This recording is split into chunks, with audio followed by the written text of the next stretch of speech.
and I mean, it's going to be at least a year before things get straightened out, if not more.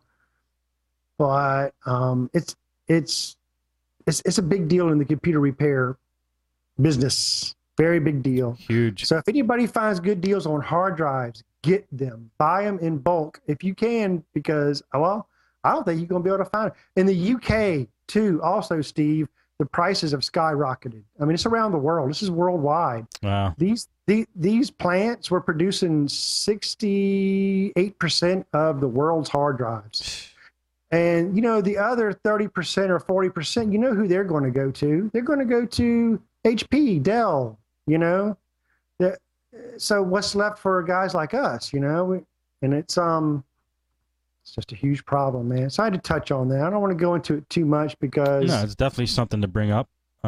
It's a big deal. It's kind of, well, it's going to be a long drawn out thing here. But for anybody that doesn't know, there's a hard drive crisis right now. It's big. It's big, big, big. Well, let's take this opportunity to talk about your show because this is where I mean, I read about it, but you guys also covered it in the other podcast you do. So yeah. You, Ray, and Brian, Ray Brigham, Brian from brytech.co.uk, yep. Ray's from Empire Computers. Yep. You guys started your own show. Let's talk about it now. It's called Tech Chat Show, and it's at techchatshow.com. Tell us about that, man. I love when the podcasts that I can now listen to and don't have to host come up because I like listening to podcasts too. And so when these pop up here and there, I'm anxious to hear about them, and I especially like it when guys I know and like are doing the shows. So tell us about it. Yeah, we're trying to start a different kind of podcast on tech. It's just not computer repair, even though a lot of it is. But it's kind of everything tech. You know, we'll pick a subject every week and talk about it, and we bring the knowledge of, you know, Brian in and Ray and I, and what we know. We try to add a little humor to it, try to have a little bit of a laid back atmosphere. You know, down the line, we want to do some like giveaways, and, you know, we're just trying to create something that, you know, it's just a little different than everyone else, and we'll see how it goes. But yeah, techchatshow.com, you can check it out. We air live every Saturday at 3 p.m. Eastern time, and you can watch us there on the Tech Chat Show site.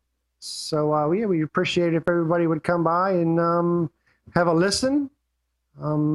There's plenty of tech stuff, not just tech, but there's gaming news we talk about, and even stuff like this, you know, the big hard drive crisis. Brian's really great with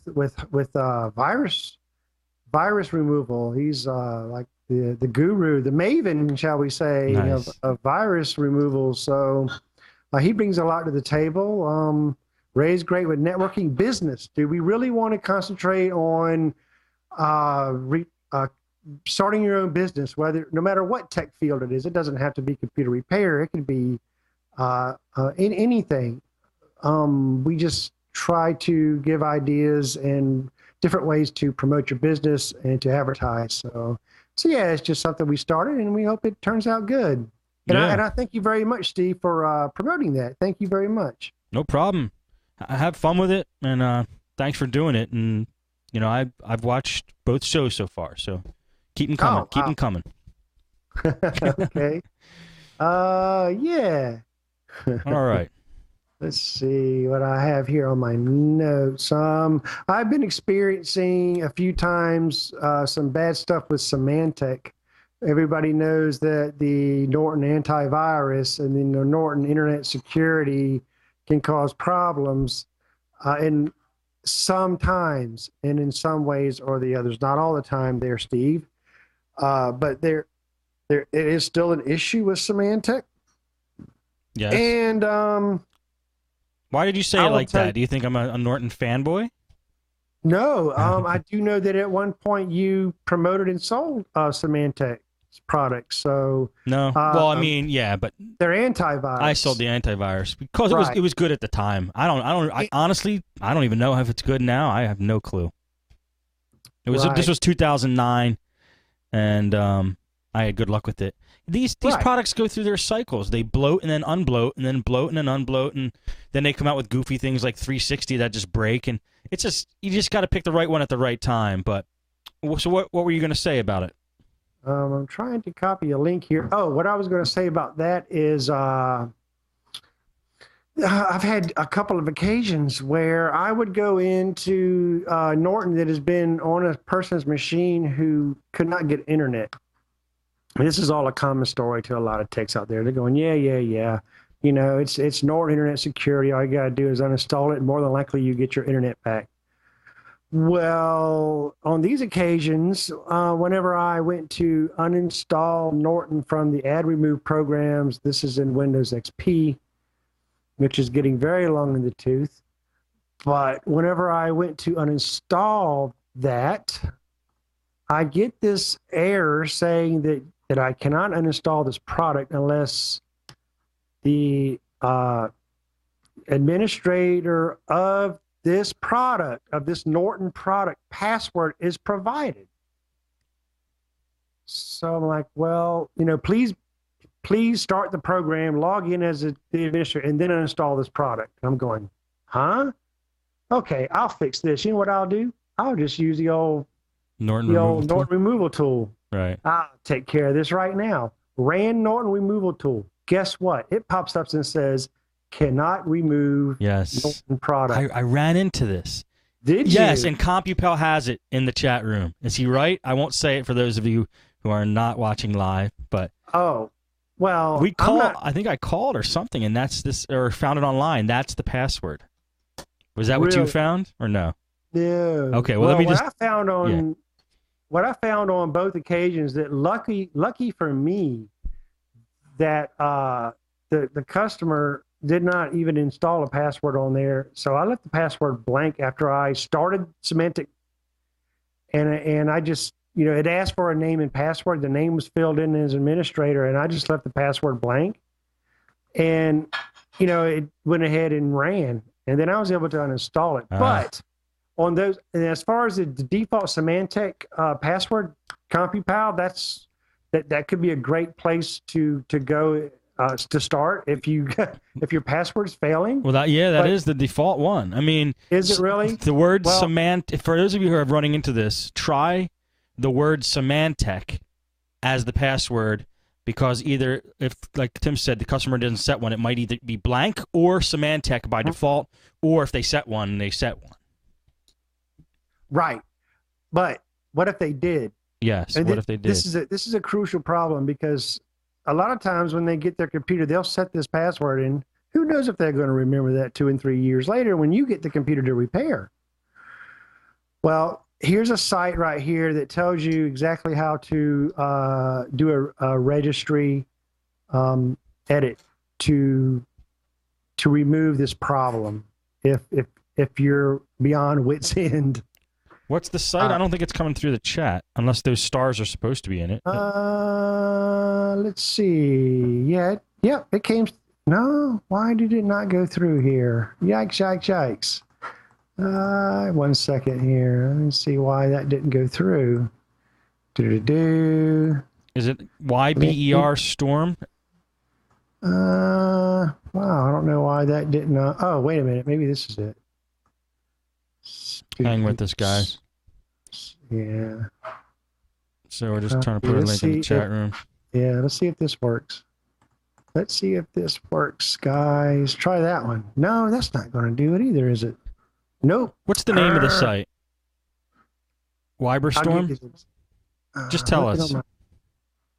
It's a cyberstorm.blogspot.com. How to install Symantec antivirus. Cyberstorm? It's cyber ST0RM. .blogspot.com. Okay, and the title of the article is How to Uninstall Symantec Antivirus. Yeah. That'll get them there. That's all they need. So, Cyberstorm with an O, with a 0 in place of the O, and storm.blogspot.com. Cool. Don't really know why that's not going through, but oh well. Don't worry about it. So, that will give them ways That to is, uninstall? yeah, that's actually a registry hack that Oh, that you can go in and actually manually uninstall or at least free up that software to where it won't say that where you can continue to uninstall Norton. gotcha. That's a Sweet. real pain. I mean, to a lot of people, you're like, yeah, big deal. But until you run into that problem, man, it's a pain. It's really good to have a tool like that to be able to uninstall that. Totally. It's a great tip. Yeah. Nice. So, uh, virus tools, antivirus tools, real quick. Like my last thing here on my list is removal tools. You know, the normal, the basic, the stuff we've always talked about. Here's a couple of things I've added to my list that I think everybody should add to theirs that have really improved over the years. Komodo cleaning essentials. Really? I've added that to my arsenal.